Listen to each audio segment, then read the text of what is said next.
Electrical circuit theory, इसका unit 2 network theorems, topic 2.1 nodal analysis. Network complicated network को solve करने के लिए जनरली अपन दो तरह के एनालिसिस काम में लिए जाते हैं।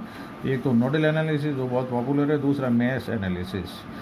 नोडल एनालिसिस को सॉल्व करने के लिए किरचॉफ्स करंट लॉ का उपयोग किया जाता है और मैश एनालिसिस को सॉल्व करने के लिए किरचॉफ्स वोल्टेज लॉ का यूज करते हैं। नोडल एनालिसिस उन कॉम्प्लिकेटेड नेटवर्क सॉल्व करने में ज़्यादा सुविधाजनक रहता है जिन नेटवर्क्स में मल्टी लूप्स हो।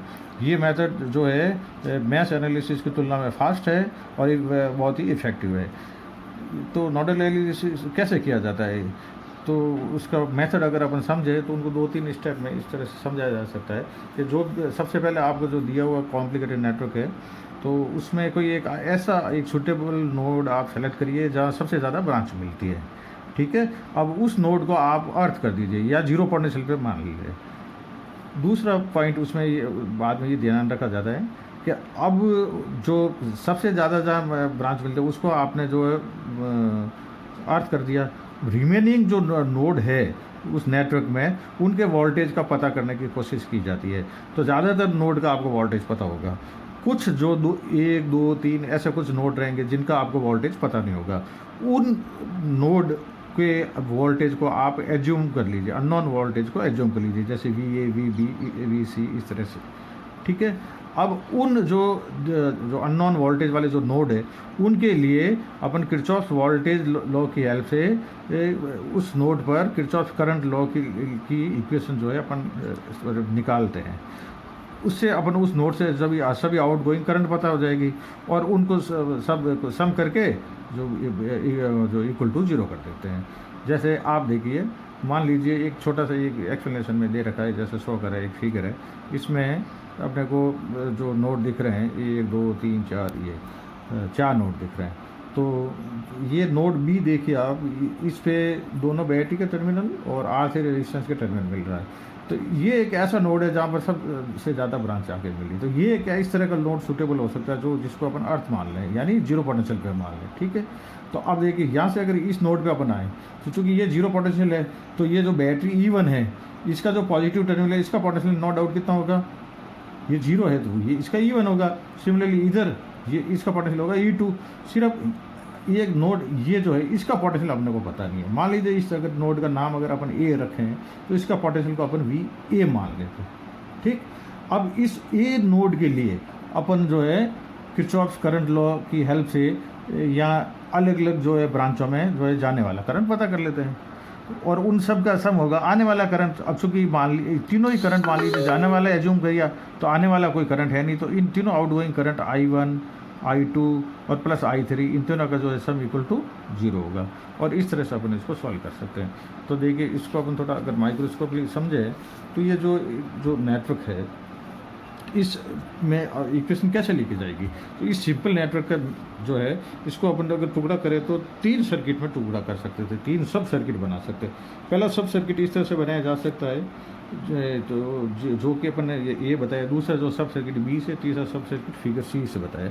तो ये देखिए पहला जो ये जो नोड V है, VA से कौन है करंट किस में आएगा, R1 करंट, फिर E1 सोर्स और अर्थ। इसी तरह से दूसरा सब सर्किट है VA से सीधा ब्रांच R3 वाली, और तीसरा जो VA से R।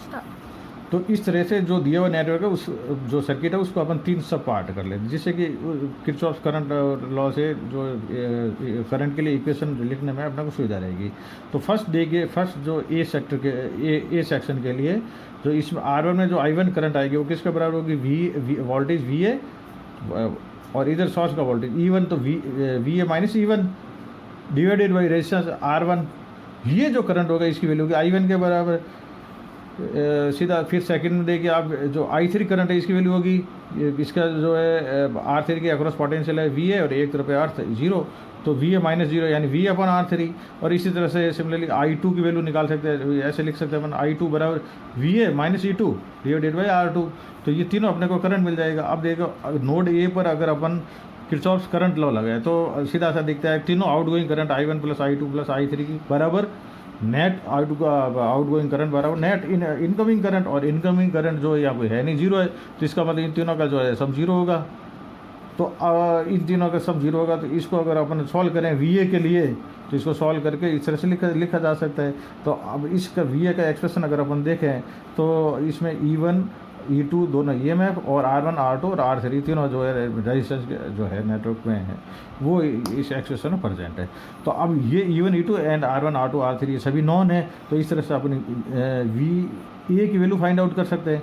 तो अब इस सर्किट में जब ये अपने को VA मिल जाएगा तो सभी जो है इसके एलिमेंट है सर्किट के, सभी एलिमेंट R1 R2 R3 सभी एलिमेंट में फ्लोइंग करंट, सभी एलिमेंट के अक्रॉस वोल्टेज और इन एलिमेंट के में जो है डिसिपेटेड पावर सभी अपन कैलकुलेट कर सकते हैं। तो इस तरह से आप देखिए नोडल एनालिसिस की हेल्प से तो बहुत ही अपन फास्ट और इफेक्टिव तरीके से सॉल्व कर सकते हैं किसी भी कॉम्प्लिकेटेड नेटवर्क को। अब एक अपने छोटा सा एक एग्जांपल लेते हैं, ये जिसमें एक नेटवर्क दे रखा है, इसमें जो ये रेड मार्क कर रखा है आई करंट, इस दिए हुए सर्किट में अपने को नोडल मेथड से इसको पता करना है। ठीक है, तो इस अगर अपने सर्किट को गौर से देखें तो बॉटम में जो ये पॉइंट C है यहाँ पर ज़्यादा ब्रांच आके मिल रही है 1 2 3 और 4, तो ये सूटेबल ग्राउंड नोड है, इस तरह से इसको अपन अर्थ कर सकते हैं। ठीक है, और बाकी इसके अब वोल्ट तो इस नीचे वाले पूरे बॉटम लाइन के 0 वोल्टेज है और इसके वोल्टेज अपने को पता है 120, इसके वोल्टेज है 100 वोल्टेज होंगे। लेकिन ये दो नोड ऐसे हैं जिनके वोल्टेज अपने को पता नहीं है। तो जिनके वोल्टेज अपने को पता नहीं है, मान लीजिए इन नोड को अपन नाम देते हैं A और B, तो इनके वोल्टेज एज्यूम कर लेते हैं VA और VB। ठीक है, तो ये जो रेडिंग से मार्क रखा I, इसकी वैल्यू अपने को पता करना है। तो इसमें देखिए अपन नोडल मेथड कैसे लगा सकते हैं। तो देखो आपके पहले ये नोड A के लिए अगर अपन ये KCL लगाएं नोड A पर, यानी इससे आउटगोइंग करंट I1 I2 और I3 अगर माने तो इन तीनों का जो है जो है तीनों आउटगोइंग करंट का 0 होगा। तो जो अपन जानते हैं इस ये I1 की वैल्यू की VA -120 डिवाइडेड बाई 5 ओम। इसी तरह से I2 होगा VA अपॉन 10 ओम, I3 होगा VA minus VB upon divided by 4 ओम। ठीक है, इसको अपन सॉल्व करते हैं आगे तो ये इक्वेशन नंबर मिलेगी अपने को V और VB में इक्वेशन नंबर 1। इसी तरह से नोड B पर अगर मान लीजिए तीनों outgoing current I4 I5 I6 है, तो ये इस पर भी अपन ये ऐसे ही जो KCL लगाएं नोडल मेथड के हेल्प से, तो ये एक आपको VA और VB में एक इक्वेशन मिलेगी ये वाली। इसको मान लेते हैं अपन कहते हैं इक्वेशन नंबर 2। तो अब इन दोनों को मैं दोनों वापस रीराइट करता हूँ, इक्वेशन नंबर 1 और 2 को पास लिखा है, फिर मैं इन दोनों को सॉल्व करता हूँ। इन दोनों को सॉल्व करता हूँ तो मुझे VA की वैल्यू ही चाहिए, VB की नहीं चाहिए। कारण तो मेरा क्वेश्चन ये है कि ये I करंट पता करना है, ये I करंट है नोड A से जाने वाला है जिसको मैंने I2 या माना था, यानी I2 की वैल्यू पता करनी, तो VA चाहिए VB चाहिए नहीं। तो इन दोनों इक्वेशन को सॉल्व करने के लिए मैंने VB को एलिमिनेट कर दिया और VA की वैल्यू पता किया। तो ये VA ऑलमोस्ट अप्रॉक्सीमेटली आपको 22 वोल्ट मिलता है। तो उसकी हेल्प से मैं सीधा सा लिख सकता हूँ जो ये आउटगोइंग करंट है I बराबर I2 बराबर VA अपॉन 10 एम्पियर, यानी 22 वोल्ट अपॉन 10 एम्पियर जो आएगा आपका 2.2 एम्पियर। इस तरह से अपन पता कर सकते हैं, नोडल मेथड से किसी भी क्वेश्चन को सॉल्व कर सकते हैं। क्लोज।